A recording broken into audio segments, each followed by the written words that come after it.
I'm Paulo Salvador. I'm a TV journalist. I usually don't work with wines. I do current affairs and I write books about Africa. And this is my first experience with something like the Wine Summit. That's what we're doing now, and it's wonderful to do it, right? Yes. Hi, I'm Rui Falcão, and I'm a wine journalist, wine writer, wine educator, and so I write books about wine, unlike Paulo, and we a couple of years ago, well, actually 4 years ago, we came up with this idea of creating a wine summit. We didn't want to create something that already existed, something that, all wine summits in the world, of course, they are very interesting, but we wanted to make something different. We wanted to make something that will be discussing the future of wine. So, talking about trends, about what worries the industry, not in one specific field, so it's not just about climatic change, it's not about just wine tourism or winemaking or e-commerce or trade, but trying to see not just one tree, but to see the whole forest. So talking globally about wine, and we thought that in order to do that, we needed the best speakers in the world. So we wanted to have the best ones in each of those fields, and we tried. We had no experience before of organizing events, and we tried. And the first year, of course, it wasn't that easy to sell the idea to speakers, to sponsors, and venue, and all of that.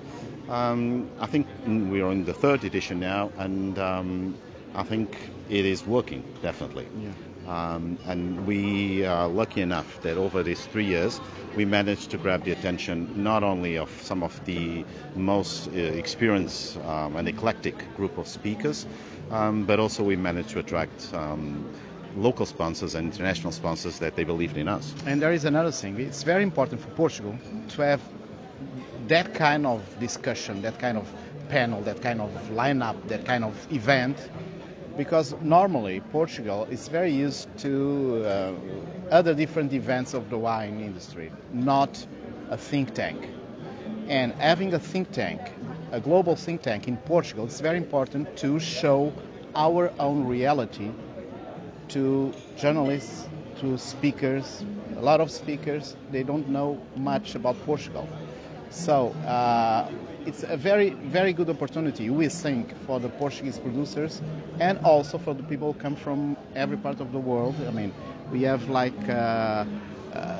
20, maybe 30 different countries represented here in this event. So it's very important to have this think tank in a place like Portugal nowadays, which is an hotspot for tourism, and that's very important too. So I think we can aggregate some value to the Portuguese wines, bringing mass to Portugal. But having said that, just as a side note, this is not about Portuguese wine. Yeah. So even though this is being done in Cascais, this has nothing to do with Portuguese wine. This is an international wine summit that tries to think wine in a global way. That's why I speak only in English, e não em português. Exactly. Senão seria muito complicado. Otherwise it would be very complicated. But no, we choose language, it's English. This is an international event. It's not a Portuguese event. But we are glad that it happens in Portugal. We want to be, for 3 days, that people can reflect, the wine industry can reflect on where it's going on. What are the major issues that are worrying us? What's in the future? And that's, we are discussing throughout these 3 days things like climate change, to water management, to e-commerce, to how to adopt new technologies.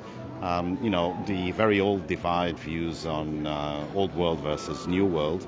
So you see, it's just such a broad event and range of topics that the idea is everything that we're talking about is something that worries the industry. It's about the near future and the medium-term future. And we have to take that in consideration because the world is changing at a pace that it never changed before. And if we don't adapt, we'll die.